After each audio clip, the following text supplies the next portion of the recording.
Okay, hello everyone. आज मैं code forces round 676 में पार्टिसिपेट करूंगा और पार्टिसिपेट करते समय मैं बोलता रहूंगा कि मैं क्या सोच रहा हूं, तो जैसे आइडिया लगता रहे कि मैं किस तरह सोल्यूशन तक पहुंचता हूं। तो आई गेस उसकी थोड़ी प्रैक्टिस कर लेनी चाहिए। स्टार्ट विद मैं अभी क्या सोच रहा हूं। तो मैं अभी सोच रहा हूं कि उसने मुझे परसों बोला था कि मुझे शाम को टेक्स्ट करेगी और अब से 2 शाम बीत चुके हैं। ओके, मुझे ये नहीं सोचना है। तो इसी के लिए मैं करता हूँ वार्म अप। तो सबसे पहले मैं वार्म अप करूँगा। वार्म अप के लिए मैं सबसे इजी क्वेश्चन ओके ये रहा सबसे इजी अनसॉल्व क्वेश्चन, और मैं इसको जल्दी से सॉल्व कर लेता हूँ। इसको मैं लास्ट के 5 मिनट में ही करता हूँ क्योंकि आई थिंक 3 ही 4 मिनट लगने चाहिए। Let's see. Alice guesses the string that Bob made for her.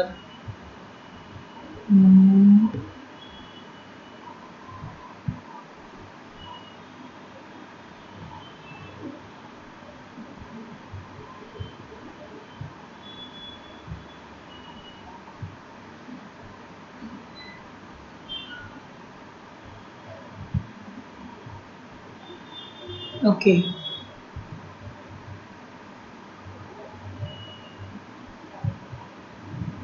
Okay.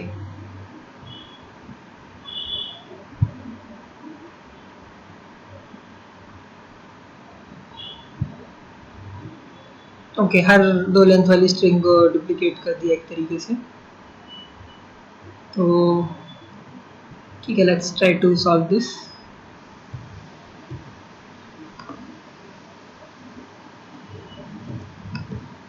At 6 minutes.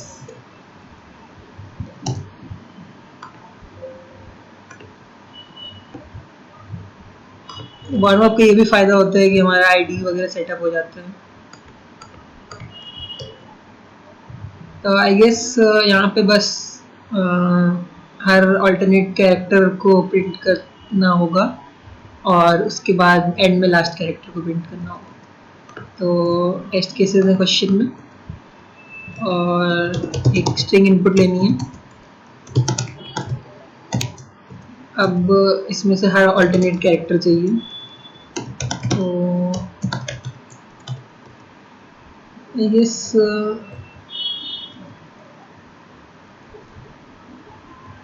size of s and plus equal to 2 कर रहा हूँ क्योंकि इसी से मुझे अल्टरनेट मिलेंगे। एंड बस हर अल्टरनेट कैरेक्टर प्रिंट कर दिया और सबसे एंड में लास्ट कैरेक्टर प्रिंट करना है, फिर एक new line. Let's see. Okay, ये तो चल गया। सबमिट करके देखता हूँ। एक्सेप्टेड। ओके, तो अब मैं पूरी तरह सीपी के बारे में सोच रहा हूँ एक्सेप्ट फॉर दिस वीडियो। तो आई गेस अब वार्म अप हो गया, लेकिन क्योंकि मेरे पास 5 मिनट और हैं तो मैं एक और करके देखता हूँ। तो यहाँ पे मेरे पास 2 इंटीजर्स हैं और एक इंटीजर चूज कर सकते हैं। ओके, उसमें से ए को ऐड या सब्ट्रैक्ट कर सकते हैं।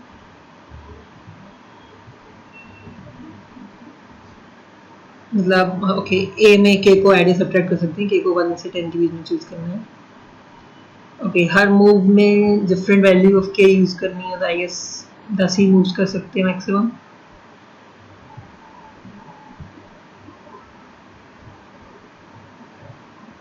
Okay, it asks us to find the minimum number of moves required to obtain B from A.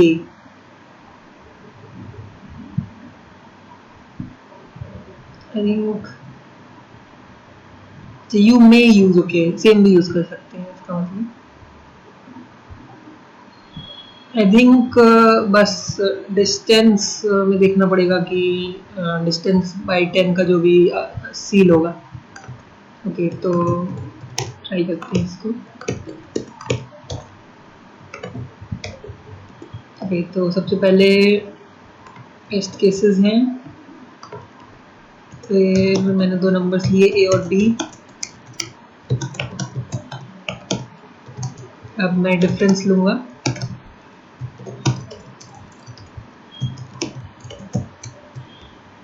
अब बस देखना है कि जो मेरा आंसर होगा वो होगा ओके। तो d+9/10 होता है, ये एक्चुअली d/10 को सील कर दिया, इसका मतलब राउंड अप कर दिया d/10 को, तो वो d+9/10 में आता है। ओके सही।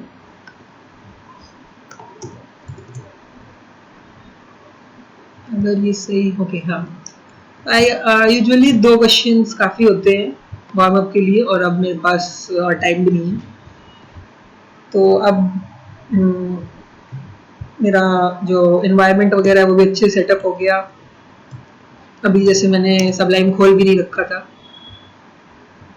तो वो सब भी प्रॉब्लम्स ठीक हो गई, और अब मेरा दिमाग भी सीपी पे फोकस्ड है। सो अब मैं बस वेट करूँगा कॉन्टेस्ट के स्टार्ट होने का, और उसके बाद हम करेंगे कॉन्टेस्ट की problem solve. Okay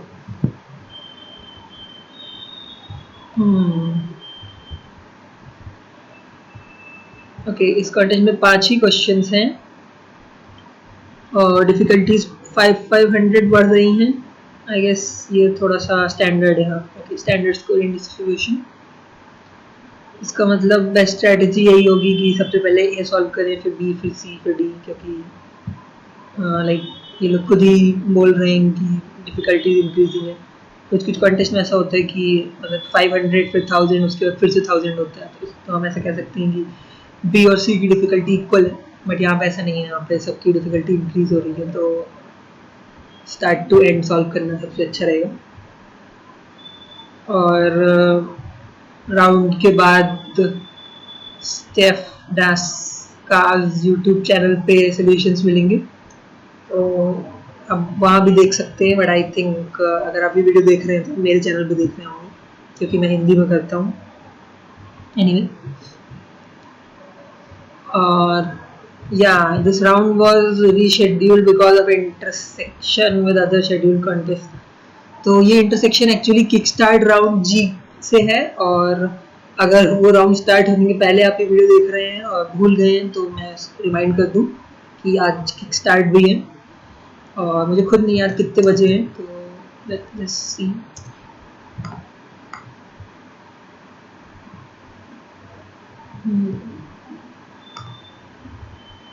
okay, kick start अभी से 3 घंटे में स्टार्ट हो रहा है, तो आई थिंक 6:30 पे है कि 5:30? ओके 5:30 पे स्टार्ट हो गया, सो 5:30 ऑनवर्ड किक स्टार्ट है।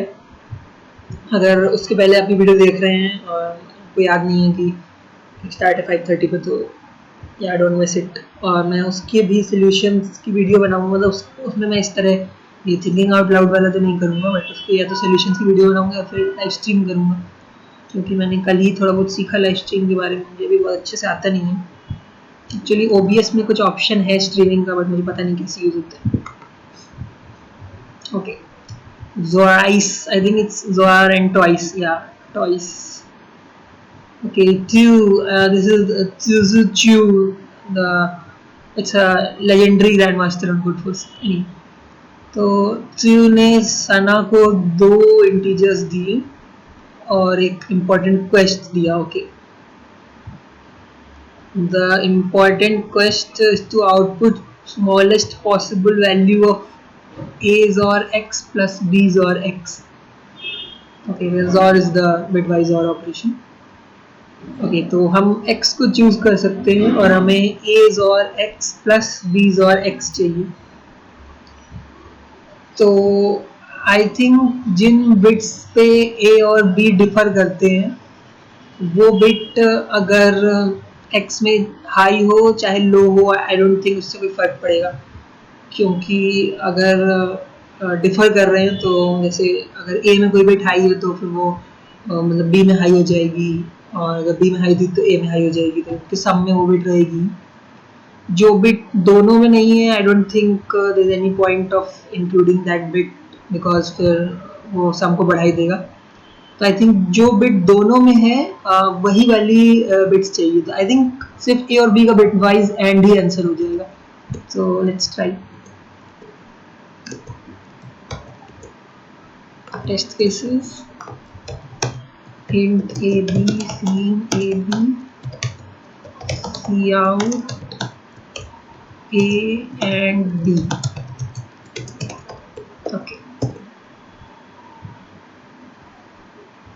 okay no seems wrong. okay sorry, तो ये एक्चुअली x की वैल्यू थी, x equal to a and b होना चाहिए,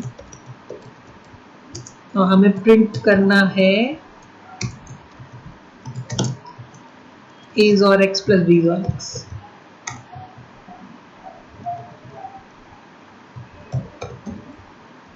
cool, let's see. oh सही. I think answer simply a और b था, बट नहीं था, I'm not sure, but I think ये सही होगा, तो there's no need to worry. और बहुत सारे लोग कर चुके इतनी देर में. ओके सही था. अब putting BRICS in the wall. तो पिंक फ्लॉयड, आई थिंक ये वाला कॉन्टेस्ट पूरा बैंड्स के बारे में है, क्योंकि ट्वाइस भी एक ताइवान का बैंड है, पिंक फ्लॉयड तो सब जानते ही होंगे. तो ये वाली लाइन यूजुअली काम की नहीं होती. Roger waters has a square grid of size n cross n. He wants to traverse his grid from the upper left corner to the lower right corner. Okay, what standard सी चीज़ है. Adjacent by side, ठीक है. Okay तो हर cell में except starting और ending 0 या 1 है. Okay, before his traversal he will pick either 0 और 1 and will be able to go only to cells are equal to the digit he chose. Okay, तो मतलब या तो सारे 0 वाले ब्लॉक्ड है या सारे 1 वाले ब्लॉक्ड है, और इस चीज़ को हम डिसाइड कर सकते हैं कौन से फ्री. ओके तो ये रूल नहीं फॉलो कर रहे हैं स्टार्टिंग और एंडिंग, और उनमें तो हमेशा जा ही सकते हैं, इसलिए वहाँ पे S और F है, ना कि 0 या 1. ओके, तो ऐसी कुछ ग्रिड होगी S F 0 0. ठीक है, अब ये एग्जाम्पल दिया हुआ है. ठीक है, हमें प्रिंट क्या करना है. The rest of the band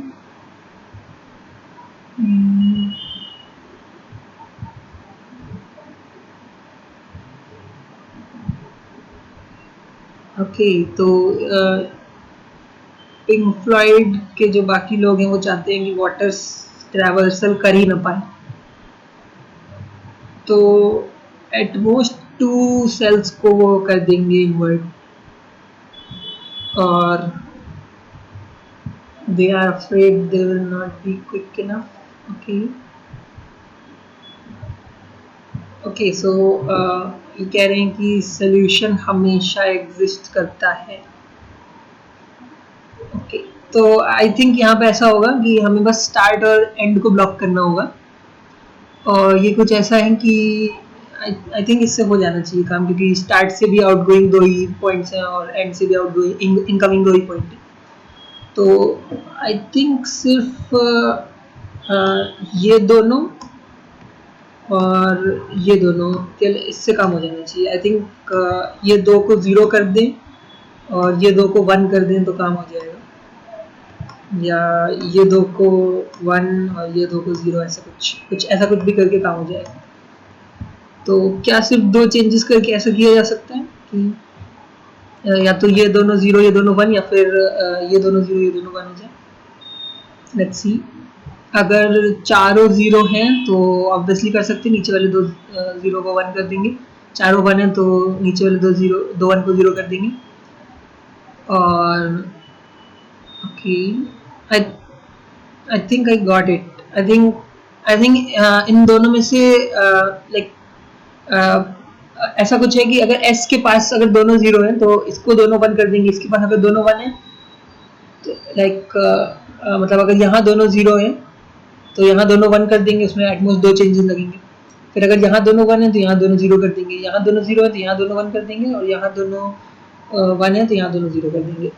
तो अगर कहीं पे भी दोनों सेम हुए तो काम हो ही गया. बट अगर डिफरेंट है तो क्या होगा, 0 1 0 1 होगा. तो बस एक को 0 0 कर देंगे, एक को 1 1 कर देंगे, दैट्स इट। सो लेट्स सी इसको इम्प्लीमेंट किस तरह करना है। अभी मैंने डिसाइड नहीं किया कैसे इम्प्लीमेंट करूँगा, मुझे 4-5 तरीके आ रहे हैं दिमाग में, बट सोचते हैं क्या करना है। अभी के लिए तो इनपुट ले लेता हूँ।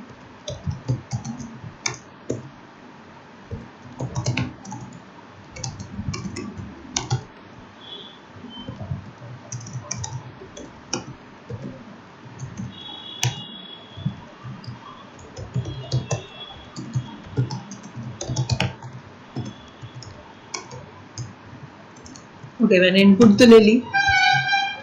अब देखते हैं क्या करना है। अगर n एटलीस्ट 3 है तो जिन सेल्स की मैं बात कर रहा हूँ चेंज करने की, वो एटलीस्ट कोइंसाइड तो नहीं करेंगे, तो उनको मैं अलग से स्टोर कर लेता हूँ। इंट a इक्वल टू सबसे पहले तो s01 और b इक्वल टू s10, ठीक है। तो ये ऊपर वाले दो हो गए जो स्टार्ट के पास थे।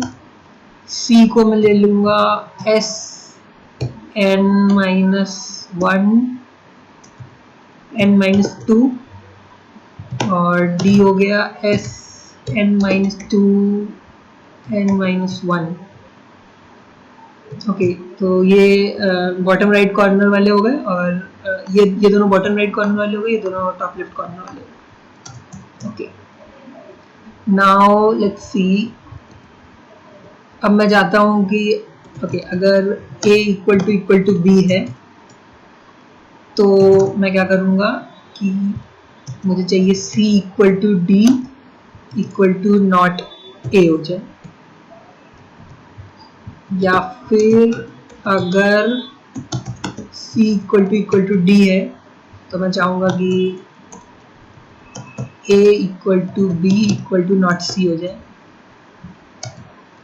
या फिर अगर a और b भी अनइक्वल है और c और d भी अनइक्वल है तो मैं बस चाहता हूँ कि a इक्वल टू b हो जाए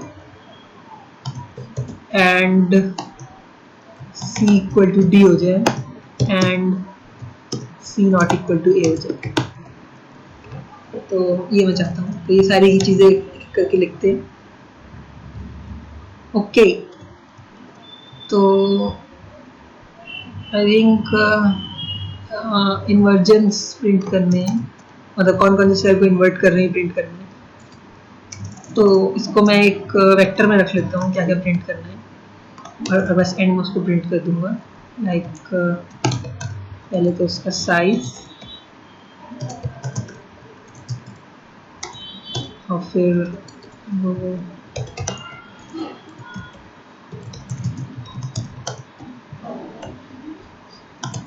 बाय द वे मैं पेयर को डायरेक्ट प्रिंट कर सकता हूँ क्योंकि मैंने ऊपर टेम्पलेट डिफाइन की हुई है, इसकी वजह से मैं पेयर्स को प्रिंट कर सकता हूँ डायरेक्ट। एनीवे, एक स्पेस छोड़ के प्रिंट हो जाते हैं मेरे pairs.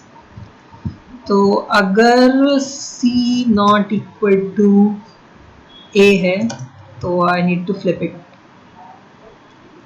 pr dot push back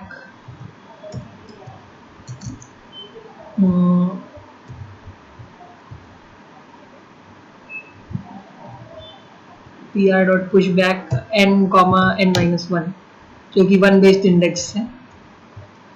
similarly अगर c not equal to b है तो pr डॉट पुश बैक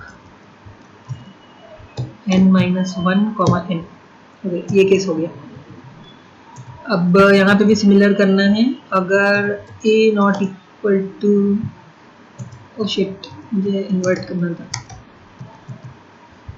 अगर a इक्वल टू c है तो a को इन्वर्ट करना है,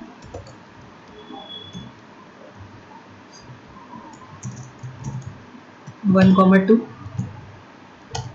अगर b इक्वल टू c है तो हमें हमें इन्वर्ट करना है बी को। ओके, ये सब हो गया। अब ये लास्ट केस बचा, तो विदाउट लॉस ऑफ जनरलिटी में बी को तो कर ही सकता हूँ इन्वर्ट। बी को इन्वर्ट करने से क्या होगा कि ए और बी इक्वल हो जाएंगे। यहाँ पे ए को भी इन्वर्ट कर सकते हैं, तो मैं ए और बी में से किसी को भी कर दे रहा हूँ। तो लेट्स से मैं बी को इन्वर्ट कर दे रहा हूँ और ए सेम। तो अब सी और डी में से जो डिफरेंट सी और डी में से जो सेम होगा ए से, उसको इन्वर्ट करना है। तो अगर ए इक्वल टू सी है तो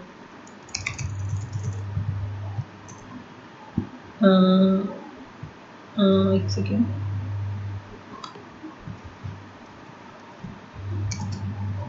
ओके, यहाँ पे गलतियाँ करी हैं बट कोई बात नहीं। ओके, तो यही सेम काम करना था क्योंकि बी और ए को मैं इक्वल कर चुका हूँ। अब सी और डी में से सिर्फ एक कोई होगा जो ए के इक्वल होगा और उसको मैं इन्वर्ट कर दूंगा।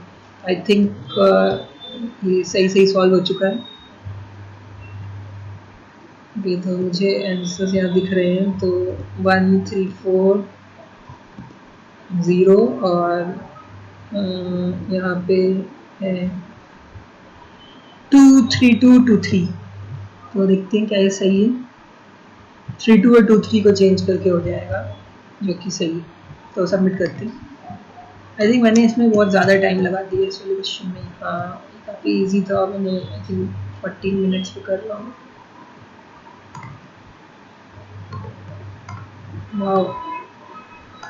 आई थिंक काफ़ी लॉन्ग क्यू होगी क्योंकि ए इजी था काफ़ी। मैं सी खोलता हूँ।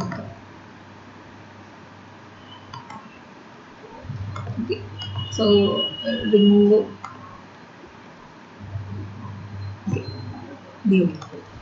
So Ringo found a string S of length n in his yellow submarine. I think ये म्यूजिक वाले से रिलेटेड नहीं है क्योंकि सिर्फ पिछले 2 ही क्वेश्चंस। तो देखते हैं येलो सबमरीन क्या है। In the time when I was born. वाह, ये भी म्यूजिक से रिलेटेड है। ओके, बट ये वीडियो मैं बाद में देखूंगा। आई थिंक अच्छा सॉन्ग होगा, बीटल्स का है तो अच्छा ही होगा, बट मैंने पहले सुना नहीं है। अभी तो कॉन्टेस्ट पे ध्यान दे रहा हूँ। तो एक स्ट्रिंग एस है लेंथ एन की। स्ट्रिंग में केवल लोअर केस लेटर्स हैं फ्रॉम इंग्लिश अल्फाबेट।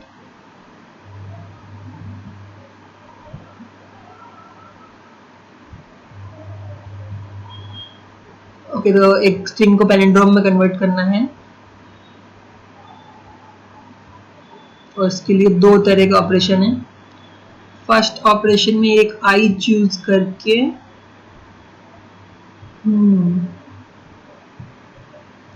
2 से लेकर आई तक के कैरेक्टर्स को रिवर्स करके फ्रंट में अपेंड कर दिया। ओके, सेकेंड ऑपरेशन में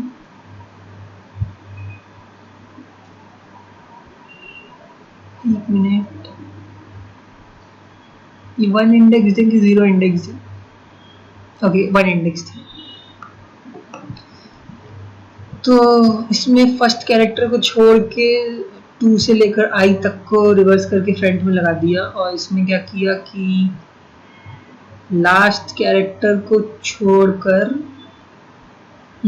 एस आई से लेकर एस n-1 तक के कैरेक्टर्स को रिवर्स करके एंड में लगा दिया। ओके,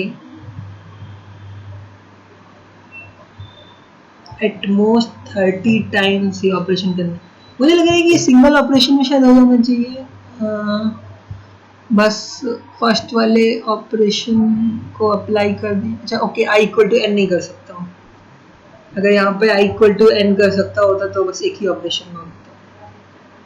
ओके, तो आई थिंक ये कंस्ट्रक्टिव है एंड मुझे काफ़ी पसंद है कंस्ट्रक्टिव एल्गोरिथम वाले questions. So let's see an example की हो क्या रहा है।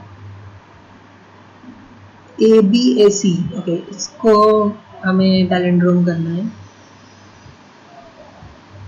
तो इसने क्या किया, R2 L और R के हैं।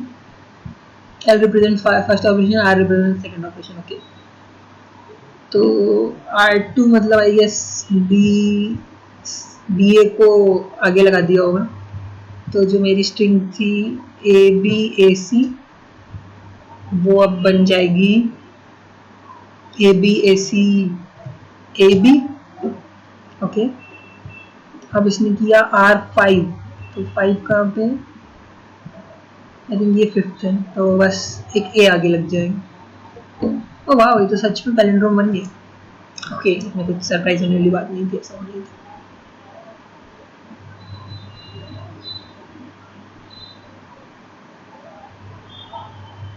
टाइपो कहाँ पे टाइपो है? The first operation should take substring A. The typo will be fixed soon. Okay, I think ये ऑलरेडी फिक्स हो चुका है, क्योंकि एक तो मुझे इनका टाइम नहीं समझ में आता है, हमारे टाइम जोन नहीं फॉलो करते, बट एनीवे।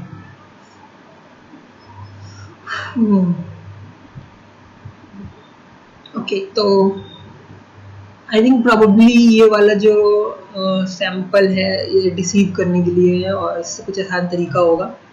तो सोचते हैं कि आसान तरीका क्या हो सकता है ABAC को पैलिंड्रोम बनाने का।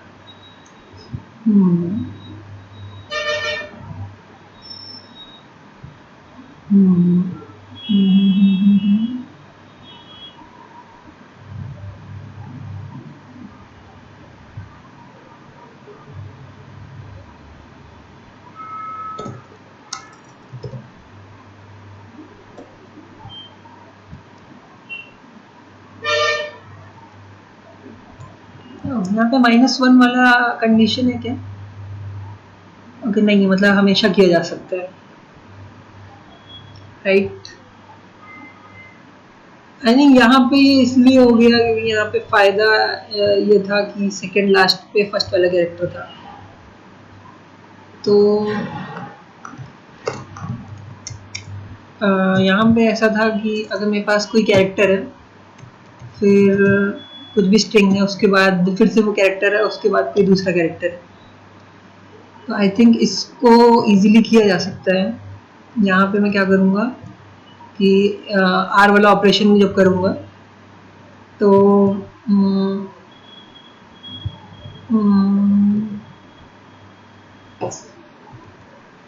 आई थिंक फर्स्ट और थर्ड पे होना चाहिए।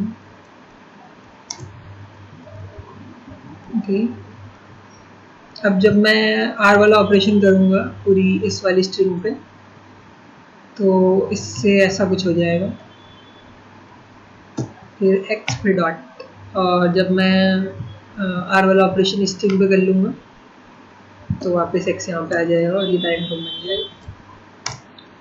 तो मुझे स्ट्रिंग को इस फॉर्म का बनाना है कि जो फर्स्ट कैरेक्टर है वो हो, उसके बाद कुछ भी हो, फिर फर्स्ट कैरेक्टर हो, फिर कुछ भी हो। मुझे स्ट्रिंग को इस तरह का बनाना है कि फर्स्ट कैरेक्टर 2 बार जल्दी जल्दी आ रहा, मतलब एक ऑल्टरनेट पे आ रहा, ऐसा कुछ। लेट्स सी, तो मैं बस सारे डिफरेंट होते तो मैं क्या करता, सारे डिफरेंट होते। आई थिंक अगर मैं इस वाले कैरेक्टर को डुप्लीकेट करता और ये इधर लग जाता तो बस मेरा काम हो गया। और फिर जब मैं ये करता तो यहाँ पे CBA लगता, और फिर मैं B को यहाँ लगा देता। ओके, बन गई पैरेंट। तो सिर्फ 3 ऑपरेशंस में हमेशा हो जाएगा। लेट्स सी, तो सबसे पहले तो स्ट्रिंग को इनपुट लेना है। अब पहला ऑपरेशन करना है, ओके, क्योंकि हमेशा 3 ऑपरेशन हो जाएगा, तो क्या मिनिमम करनी है? मिनिमम नहीं करनी है, बस हमें 30 में कर देना है। और लेंथ 10⁻6 नहीं एक्सीड करनी चाहिए, वो आई गेस नहीं करेगी। ओके, तो मेरे पास 3 ऑपरेशन है। सबसे पहले पहला ऑपरेशन है L पहला ऑपरेशन है L2, दूसरा ऑपरेशन है तो L2 के बाद मेरी स्ट्रिंग बन गई x a x कुछ भी ओके, और इसकी लेंथ हो गई जो इनिशियल लेंथ थी स्ट्रिंग की +1। ओके, अब मैं चाहता हूँ R2 परफॉर्म करना। ओके, ठीक है, मैंने R2 कर दिया, तो अब इससे ये पार्ट भी डुप्लीकेट हो जाएगा। मैं नहीं लिख रहा हूँ क्या क्या है, बट सिर्फ एंड मैटर करेगा, एंड में आएगा x और फिर जो भी डिफरेंट कैरेक्टर था। अब मुझे बस इस x को यहाँ पे लाना है, तो बस इसकी, अब मुझे बस इस x की इंडेक्स चाहिए। तो अब देखना पड़ेगा कि लेंथ कितनी हो गई। लेंथ में इंक्रीज हो गया len -2। ऐसा इसलिए क्योंकि जब स्ट्रिंग पे मैंने R2 किया तो लेंथ -2 कैरेक्टर्स पूरे डुप्लीकेट हो गए, और इसलिए लेंथ में len -2 ऐड हो गया, और ये लास्ट के दो कैरेक्टर्स हैं। तो ये वाला कैरेक्टर len है और ये है len -1, तो बस r len -1 से कम हो जाएगा। cout r space len -1 and backslash. I think सिर्फ इतना ही काफ़ी है इस क्वेश्चन के लिए।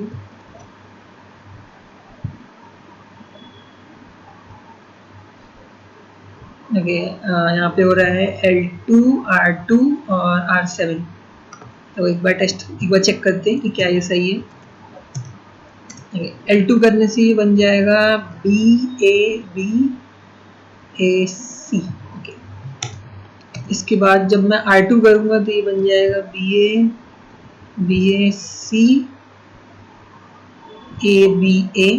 ठीक है, अब जब मैं R7 करूँगा तो देखते हैं 7 कहाँ पे, 1 2 3 4 5 6 7। ओके, तो BABACABAB, सॉरी, हाँ, तो ये ऑब्वियसली पैलिंड्रोम है, तो आई गेस ये सीक्वेंस हमेशा काम करेगा। Let's see.